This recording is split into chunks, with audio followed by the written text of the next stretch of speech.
Laste jaoks on väga oluline ka selline tasakaalus immuunsus, millest on tänapäeval juba tekkinud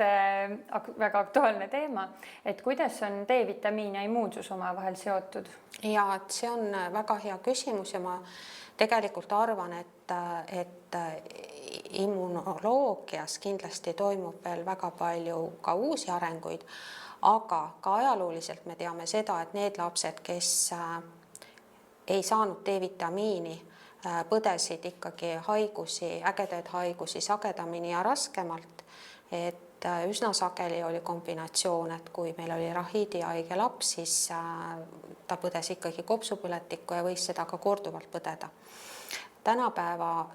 uuringud on suure sammu edasi teinud ja näidanud tõesti, et D-vitamiin osaleb oma toimetega immuunsüsteemis, et ta aitab siiski seda vastupanu haigustele tõsta, et mõjutades siis neid immuunrakke, mõjutades T-rakke, dendriitrakke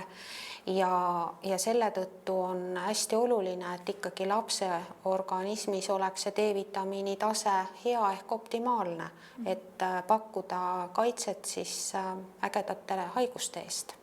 Aga täname teid, doktor, nende huvitavate mõtete ja kasulike nõuannete eest.